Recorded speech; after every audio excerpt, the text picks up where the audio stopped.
Assalamualaikum warahmatullahi wabarakatuh. Baik, Bapak Ibu yang kami hormati, tema hari ini indahnya berbagi. Tentu yang dibagi harta, bukan sekedar bagi penderitaan. Jangan berbagi penderitaan, yang menderita biar masing-masing saja. Yang kita bagi harta. Harta ya kalau punya. Kalau tidak punya, ada banyak hal yang bisa dibagi. Senyuman juga bisa dibagi. Kan di dalam agama kita itu ada istilah sedekah. Sedekah itu semua kebaikan, baik berupa harta maupun yang bukan harta, itu sedekah. Senyuman kita untuk saudara kita itu sedekah. Jadi kalau nggak punya harta, ya senyumlah, itu lumayan. Wis orang tuh harta, orang wis senyum miskin jelek ya orang tadi. Ya itu yang paling sederhana, senyuman itu kategori sedekah. Lalu memberi makan itu juga sedekah. Infak mengeluarkan harta itu sedekah. Semuanya sedekah. Secara umum kebaikan itu sedekah. Lalu kalau secara spesifik infak itu kebaikan dalam bentuk uang, nafkah itu biasanya istilahnya nafkah, itu dalam bentuk uang. Jadi ibu-ibu diberi nafkah oleh bapak, itu artinya diberi uang oleh bapak. Kalau diberi nafkahnya cuma janji, itu bukan nafkah, itu ya hiburan lah. Bu, tenang saja, besok kalau saya punya rezeki jenengan untuk bawa ke toko emas gitu. Nah itu janji, bukan nafkah. Nafkah itu ya Bu, enggak toko emas. Nah itu nafkah. Nah, kemudian sedekah, infak. Lalu yang ketiga ada istilah zakat. Kalau di dalam agama kita itu zakat. Zakat itu mengeluarkan harta sesuai dengan ketentuan, karena zakat ada ketentuannya, ada nisab, ada nisab itu batas minimal harta yang terkena zakat. Kalau zakat emas ya 85 gram dizakati. Kalau ibu-ibu punya 150 gram ya berarti sudah wajib zakat. Kalau punya kambing, beternak kambing 40, punya kambing 45 sudah wajib dizakati 1 ekor. Kalau zakat emas 2,5 ya. 2,5. Kalau padi juga sama, ada nisabnya, ada batas minimal sudah terkena zakat. Lalu ada haul, ada 1 tahun. Kalau kambing 45 tapi belum 1 tahun ya belum wajib dikeluarkan. Begitu juga emas dan seterusnya. Itu 3 hal yang istilah di agama kita. Ada sedekah, infak, zakat. Semua itu kalau ada hartanya, kalau tidak ya dicari. Nah, nyari harta yang halal. Nah, harta adalah amanah Bapak Ibu. Harta itu adalah amanah. Nah, menunaikan amanah tentang harta ada 3. Pertama untuk taqarrub ilallah, taqarrub mendekatkan diri kepada Allah. Lalu yang kedua untuk memenuhi kebutuhan diri dan keluarga. Ketiga untuk disalurkan ke masyarakat. Itu yang dalam bentuk zakat, infak, sedekah, dan satu lagi wakaf istilahnya.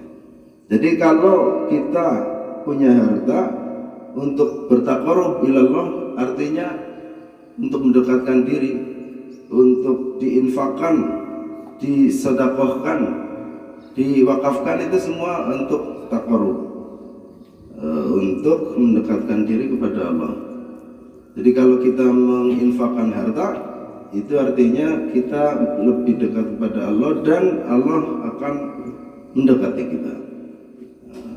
Dan tentu ini dalilnya sangat banyak. Dalilnya perintahnya untuk menyalurkan harta itu sangat banyak. Alladzina yu'minuna bil ghaibi wa yuqimunas salata wa mimma razaqnahum yunfiqun. Apal sedaya nggih?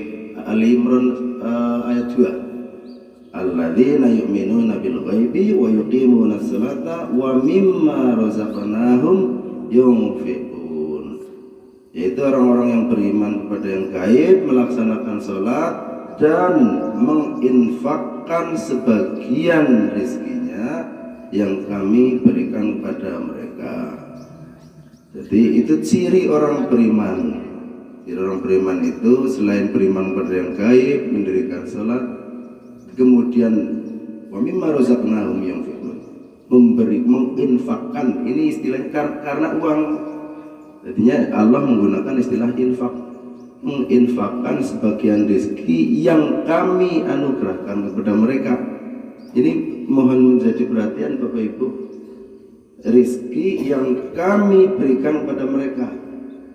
Artinya harta kita itu pemberian Allah, walaupun atas usaha kita. Nah, jadi harta yang kita terima, yang kita punya adalah pemberian Allah. Sebetulnya begitu.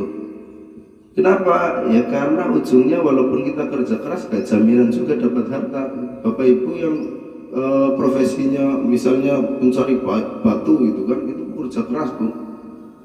Itu tidak jaminan hartanya lebih banyak daripada yang insinyur tukang batu.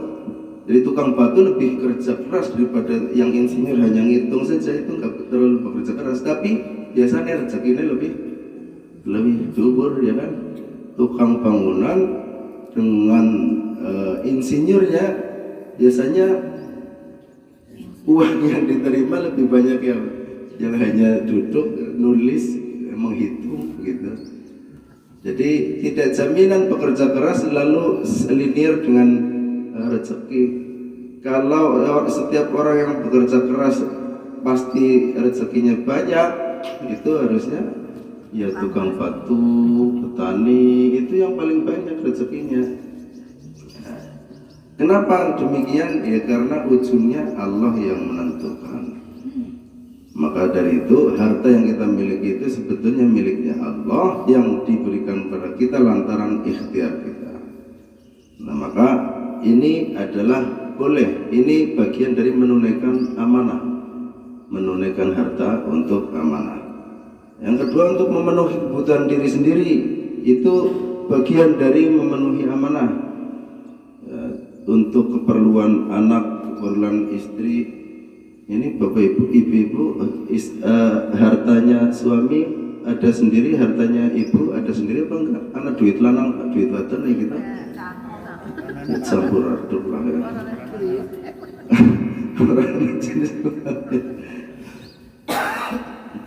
Biasanya yang paham kebutuhan ibu-ibu.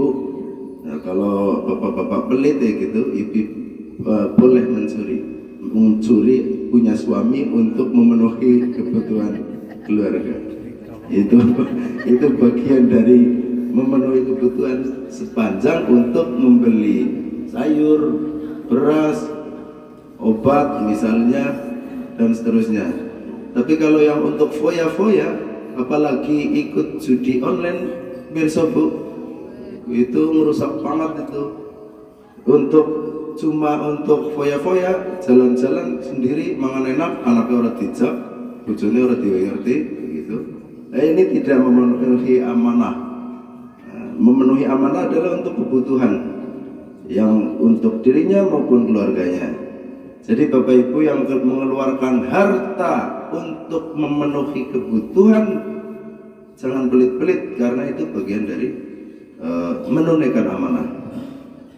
Lalu yang ketiga, menyalurkan ke masyarakat dalam bentuk ya, membuat jalan, membuat masjid, membuat TPQ dan seterusnya, itu disalurkan ke masyarakat. Lalu ini bagian dari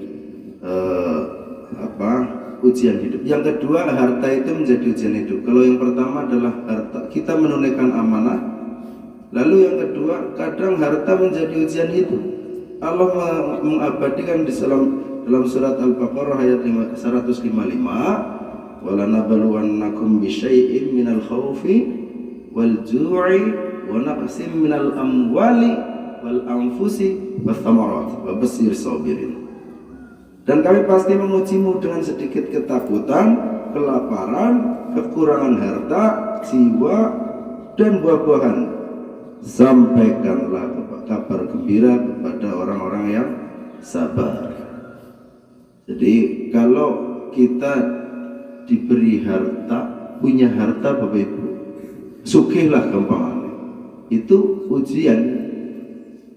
Miskin lebih ujian juga. Jadi tidak bisa disimpulkan orang yang kaya berarti tidak sedang diuji, sing miskin itu sedang diuji. Tidak, keduanya baik yang punya harta maupun yang miskin sama-sama ujian. Harta itu ujian. Jadi harta itu ujian Bapak Ibu. Ujian itu orang guru sing gampang-gampang tok, sing angel-angel ya juga ujian. Begitu juga orang yang punya harta itu ujian Bapak Ibu. Punya harta untuk apa? Tadi sesuai amanah enggak? Sesuai tadi kalau untuk memenuhi kebutuhan diri sendiri, untuk taqarrub ilallah, untuk disalurkan masyarakat, itu selesai ujiannya, lulus. Tapi kalau tidak, ya berarti tidak lulus. Dia punya harta malah tidak ditunaikan dengan baik. Dia untuk beli miras, dia untuk judi online, dia hartanya untuk dihabiskan untuk hal-hal yang tidak bermanfaat. Mumpur nggo luku manu karo gurungane masa ini semiliar gitu kan. Itu hanya hobi saja. Ini ujian.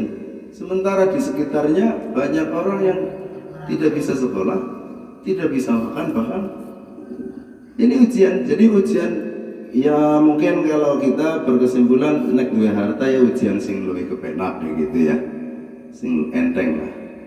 Tapi nek tidak punya harta, ini ujiannya lebih berat, mungkin begitu. Tapi sebetulnya sama-sama ujian, sama-sama ujian Bapak Ibu. Tapi kayaknya nek anu dhewe pilihan Bapak Ibu kepengen diuji nganggo duwe harta apa ora duwe harta. Ini jawabannya semuanya aku ya sing duwe harta. Iya kan? Ujian. Di ujian itu. Lalu di ayat yang lain misalnya kita semua hafal alhaqumut takatsur, ya kan? Bermegah-megahan telah melelehkan kamu hatta zurtumul maqabir, sampai kamu masuk dalam kubur. Bermegah-megahan dengan harta ini melelehkan. Karena kita ya memang kadang-kadang kalau diuji dengan kemiskinan malah lulus Bu. Sabar anu mukur 50.000 sedina ya alhamdulillah. Diwai 20.000 sedina ya alhamdulillah. Walaupun mantan abad ben alhamdulillah. 10.000 dia maning lah gitu kan. Ya, alhamdulillah. Tapi kalau sudah diberi harta Bapak Ibu, banyak orang yang tidak lulus, banyak orang yang kemudian akhirnya megah-megahan, lupa. Jadi nek kowe yang mending ora usah duwe harta ya. Tapi kalau didasari iman, didasari pengetahuan yang utuh bahwa harta adalah tadi pemberian Allah, sehingga ditunaikan sebagaimana yang diberitakan Allah, insya Allah aman. Diberi berapapun aman. Dia akan menjadi orang yang zuhud walaupun berharta. Zuhud itu mencukupkan diri, tidak berlebih-lebihan, proporsional. Nek wong miskin zuhud itu mandan wajar. Tapi kalau orang kaya zuhud mandan angel gue. Menjenengan orang tahun jajalan. Itu berat Bapak Ibu. Orang yang tidak biasa, ini saya beri contoh di politik itu kalau sudah dekat-dekat dengan penguasa, itu ujiannya justru lebih besar, lebih berat Bapak Ibu. Ujian harta, iming-iming itu berat Bapak Ibu. Kayaknya lebih kuat karena kita sudah terbiasa di tempat dengan kekurangan, itu lebih kuat imannya daripada kalau diuji dengan kekayaan. Tapi bukan berarti ya jangan kaya-kaya ya, tetap mencari harta harus. Dan ini ada apa kebiasaan yang agak tidak baik. Ngapa ngeleti harta digawa mati orang? Jangan salah, harta itu dibawa mati Bu. Tapi cara gawa mati ini kepriwe? Nah nanti kita bahas. Orang digawa penolong liang lahat tidak ke sana kan? Ada caranya tidak. Lalu di ayat yang lain Al-Humazah misalnya alladzi jama'a malahu wa 'addada, yang mengumpulkan harta dan menghitung-hitung. Sebut dihitung, iris biru. Yahsabu anna malahu akhlada, dia mengira bahwa hartanya itu akan kekal. Nah ini tidak sesuai dengan yang diberitakan Allah. Lalu di surat yang lain Al-Fajr juga sama, bahwa harta itu adalah ujian. Tapi kita yang merasa kurang harta ini seolah-olah yang sedang diberi ujian. Padahal dua-duanya, yang punya harta ujian, yang tidak punya juga ujian. Nah sekarang bagaimana menyiapkan harta nanti sebelum kematian, sebelum meninggal. Kan tadi saya bilang harta itu dibawa mati Bapak Ibu. Jadi kalau ada yang bilang kenapa ngeleti harta dibawa mati orang, itu ya anak bener tapi tidak semutlak benarnya. Kenapa? Kalau merujuk pada hadis, idza matal insan in qata'a amalahu ila min talatin, satu sedaqatin jariyatin aw ilmin yuntafa'u bihi aw waladin salihin yad'u lahu. Apabila seorang manusia meninggal dunia maka terputuslah amalnya kecuali tiga. Satu apa? Sedekah jariyah. Kita mengenalnya istilahnya wakaf. Lalu yang kedua apa? Ilmu yang bermanfaat. Ilmu yang bermanfaat yang diajarkan pada orang, pada anak, lalu nanti mereka mengamalkannya, kita dapat saluran transferan pahala meskipun kita sudah meninggal dunia. Maka berbagilah yang menjadi guru, apalagi guru ngaji, guru TPQ, itu jelas transferan pahalanya banyak. Orang bisa baca Quran karena dia yang ngajari. Lalu Al-Quran itu dibaca berulang-ulang, apalagi dalam sholat dia membaca, dia dapat transferan pahala. Lalu orang yang sudah bisa membaca Quran mengajarkan lagi itu berkali-kali lipat, dia dapat transferan pahala. Lalu yang ketiga, awalatin solihin yad'u lahu, atau anak soleh yang mendoakan orang tuanya. Makanya Bapak Ibu kalau punya anak ini dibuatlah dijadikan anak soleh gitu, yang nanti kelak mau mendoakan kita. Jadi jangan malah fokusnya untuk urusan dunia, dilesna matematika, dilesna IPA, dilesna musik, dilesna nari, dilesna senam, dilesna dirdiran, dilesna gangsingan, dilesna game-gamean. Itu nggak usah dilesna juga bisa nanti. Tapi anaknya nggak mau sholat, nggak ngurusi, nggak mau tadarus, dibiarkan. Bapak Ibu nanti yang akan rugi kalau punya anak dibiarkan, tidak disuruh ngaji, tidak disuruh bisa baca Quran. Wis gede, wis kelas 5 SD kok orang bisa baca Quran, jor-jor nabai, oh bahaya Bu. Nanti kalau sudah lulus SD, karena ngaji gue gengsi.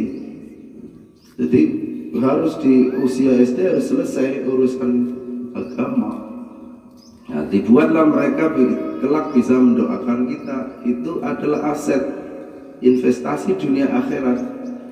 Nah, ini yang tiga hal ini yang akan menjadi investasi bagi kita, walaupun kita sudah meninggal dunia tapi kita bisa menikmati transferan pahala. Nah, yang lebih spesifik terkait harta adalah yang pertama, wakaf tadi. Jadi diwakafkan harta untuk membangun musola, membangun apapun untuk kebaikan, untuk mendirikan sekolah, madrasah, TPQ, itu wakaf. Wakaf artinya wakaf. Wakaf itu kan tanda mati, Bu. Wakaf itu stop, berhenti. Wakaf itu berhenti. Berhenti untuk apa? Berhenti untuk dimanfaatkan oleh dirinya, dialihkan masuk rekening nanti kalau sudah di akhirat. Jadi wakaf itu artinya nabung, gitu. Nah, kalau bisa wakaf dengan cara apa? Ya dengan cara kita punya harta, Bapak Ibu, diwakafkan harta kita, sehingga nanti kalau ada pembelian tanah untuk membangun musola misalnya, segera Bapak Ibu wakaf. Aku wakaf, gue semeter kira gue sejuta, ya wis aku tuku semeter. Kira-kira semeter gue wis cukup nggak yang lahat atau belum? Kalau belum ya jangan hanya semeter, ya. Gitu. Jadi sekarang liang lahat kan kira-kira 2 meter lah, minimal 2 meter. Jadi kalau ada dibuka wakaf, itu bagian dari investasi. Apakah hanya untuk membangun musola, masjid, TPQ saja? Ya tidak. Bapak Ibu, sekarang wakaf itu banyak macamnya, banyak variasinya. Kita punya, misal ada pom bensin, di satu pom bensin, satu selang itu setelah Jumatan sampai jam 2 itu hasilnya untuk wakaf. Itu ada model wakaf manfaat, ada wakaf profesi. Kita punya profesi apa? Diwakafkan. Dokter praktek dari jam 7 sampai jam 9 pagi untuk wakaf gitu. Itu bisa, dan hasilnya bisa untuk membangun apapun yang abadi. Jadi wakaf itu tidak hanya dengan harta saja, tapi ada wakaf manfaat. Ada rumah diwakafkan manfaatnya, silahkan digunakan. Itu bagian dari wakaf. Wakaf artinya apa tadi, Bu? Berhenti untuk manfaat dirinya, tapi untuk dialihkan ke akhirat, urusan akhirat. Guru wakaf ilmu, dan seterusnya. Jadi secara spesifik harta diwakafkan. Ini sesuai dengan amanah dan sekaligus menjadi investasi bagi kita. Kalau untuk diwariskan apa boleh? Ya boleh, itu sesuai dengan amanah. Tapi tidak ada jaminan itu mengalir pahalanya, malah bisa jadi rebutan, Pak. Tapi orang jaminan rebutan mesti lah, jangan ninggali anak putu harta lah, untuk jadi rebutan, ya yang enggak begitu juga. Dulu ada sahabat Nabi namanya Sa'ad bin Abi Waqqas. Beliau hampir meninggal, merasa hampir meninggal sehingga minta dipanggilkan Nabi. Wahai Nabi, saya punya harta banyak, anakku cuma satu, boleh nggak kalau saya wakafkan semuanya?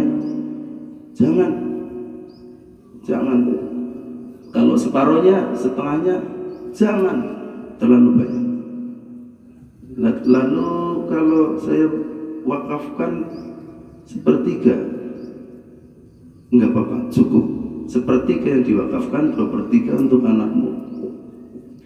Maka muncullah ayat wal yakhshal ladzina law taraku min khalfihim dzurriyyatan dhi'afan khafu 'alaihim falyattaqullaha wa qulu qawlan sadida. Dan hendaklah takut apabila kamu meninggalkan dzurriyyah, anak keturunan yang lemah. Lemah itu ya lemah, dalam hal ini lemah ekonomi, sehingga jangan meninggalkan anak keturunan yang lemah gitu.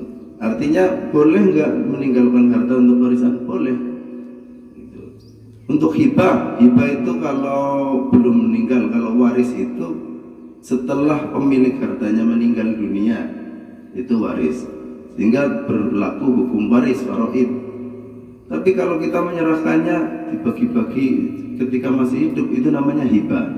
Hibah bukan ghibah, bukan. Ghibah itu ngerasani tanggane, ghibah. Jadi hibah boleh. Wasiat juga boleh. Wasiat itu penyerahannya ketika masih hidup, tapi penerimaannya ketika sudah meninggal. Aku ngasuk nek mati lemah mburi kae nggo si fulan ya, atau aku siki manggoni lemah ki yang ngasuk nek mati lemah ki nggo wakaf. Nah itu saya beberapa kali mendapati ibu-ibu wis orang duwe anak bojo nulis wasiat, Mas tolong esok nek aku wis ora anak ki nggo urusan Masjid Nurul Huda gitu. Spesifik masjid ya harus untuk masjid, karena hanya sepetil dijual saja hartanya untuk masjid. Intinya kan untuk masjid, bahasa nangkono untuk masjid gitu. Bukan untuk didirikan masjid ya. Jadi itu wasiat. Nah yang wakaf tadi itu kita boleh menginvestasikan harta kita dengan wakaf. Inilah yang akan abadi, inilah yang akan langgeng, dan semua itu Bapak Ibu adalah atas pemberian Allah yang kita terima. Maka ada, kalau nanti di akhirat itu ada 4 perkara yang akan ditanyakan di akhir zaman. La tazulu qadama 'abdin yaumal qiyamati hatta yus'ala 'an umrihi fima afnahu wa 'an ilmihi fima fa'ala wa 'an malihi min aina iktasabahu wa fima anfaqahu wa 'an jismihi fima ablahu. Nanti kelak ketika kita dikubur, tidak akan bergeser, tidak akan melangkah kedua kaki seorang hamba pada hari kiamat sampai dia akan ditanya 4 hal. 1, tentang umurnya, untuk apa dihabiskan. Bapak Ibu, umurnya dihabiskan untuk apa Bapak Ibu? Untuk kebaikan, untuk mungkin ngurusi anak bojo, yes itu apik. Pokoknya ketika setiap detik itu akan diminta pertanggungjawaban. Nunggu ngapa? Nunggu zikir, bagus. Nunggu ngapa? Ngaji, alhamdulillah. Nunggu ngapa? Maca Quran, alhamdulillah. Nunggu ngapa? Nggak ngerendengi tanggane ayo surat dadi banget ya.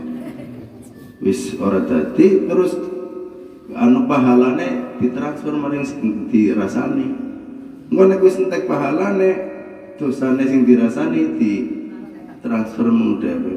Maka enggak ada untung-untungnya belas gitu. Lalu yang kedua, bagaimana ilmunya dia mengamalkannya. Tentang ilmunya ditanya juga Bapak Ibu. Ini mas dari UMP ya, Anda berilmu nanti ditanya ilmunya untuk apa gitu, digunakan untuk apa. Lalu yang ketiga, ini pertanyaannya tentang harta, tapi tidak hanya satu. Kalau urusan harta, dari mana diperoleh dan untuk apa diinfakkan. Dari mana diperoleh? Ya aku kerja jadi PNS, ya bagus, halal. Terus dihabiskan untuk apa? Untuk menyekolahkan anak, untuk bikin rumah, oke, apa masalah. Apa kerjanya? Dagang. Jujur apa enggak? Jujur. Alhamdulillah lolos. Terus digunakan untuk apa? Ya untuk mencukupi kebutuhan, untuk wakaf, untuk lolos, bagus. Jadi, kamu beroleh dari mana? Kaya lah, biasa tetulan senitri gitu. Ya, oke. Terus ngapa? Judi. Ada tadi. Gue foya-foya. Gue tuku sesuatu yang hanya untuk hobi. Nah ini hobi harus yang tepat ya. Hobi yang enggak logis ini nanti akan diminta pertanggungjawaban. Gue ngapa? Gue madang. Boleh gitu. Lalu yang keempat, tentang tubuhnya. Tentang tubuhnya digunakan untuk apa? tubuhnya untuk bekerja keras menghidupi keluarga, lolos ujian. Tubuhnya digunakan untuk membantu orang, boleh, itu lolos. Tapi kalau tubuhnya digunakan bermalas-malasan, gue diwais kilo orang kanggung gawe gitu. Maka kalau kita punya tubuh untuk aktivitas kebaikan, nggak usah eman-eman, karena itu lolos ujian pertanyaan. Kalau kita punya harta untuk dimanfaatkan kebaikan, jangan eman-eman, aja pelit-pelit. Ya ngatur sedikit nggak apa-apa, diatur boleh, tapi pelit dilarang. Bedakan antara memanage dengan pelit. Ya, Bapak Ibu sudah paham lah pelitnya sehingga yang apa sih? Karena dilarang. Allah Ta'ala melarang, alladzina yabkhaluna wa ya'muruna an-nasa bil bukhl wa yaktumuna ma atahumullahu min fadlih wa a'tadna lil kafirina 'adzaban muhina. Yaitu orang-orang yang kikir, menyuruh orang lain untuk berbuat kikir dan menyembunyikan karunia yang telah dianugerahkan Allah kepada mereka. Kami telah menyediakan untuk orang-orang kafir azab yang menghinakan. Jadi dilarang, pelit itu dilarang. Memanage boleh, guru 1 juta disisihkan kanggo bayar sekolah bocah, kanggo tuku gas, kanggo tuku beras, kanggo tuku pulsa, kanggo tuku, itu diatur boleh. Tapi pelit, nah ini tadi itu dilarang. Jadi begitu Bapak Ibu, kadarnya duitnya deweku duitnya Gusti Allah ini cuma melalui perantara kita, maka digunakanlah untuk sebanyak-banyaknya manfaat, maka itu boleh. 10.000 sing 2.000 nggak tuku apa kayak uyah gitu kan, 3.000 nggak tuku berambang, 1.000 nggak tuku kangkung. Bisa gue, ini ibu-ibu bisa nih, bapak-bapak kayaknya udah bisa nih. Ibu-ibu tempe 2.000 nang sebelah anak tempe regane 1.500, gue diburu ke 1.500. Gue pelit apa manage harta ya, kamu manage ya.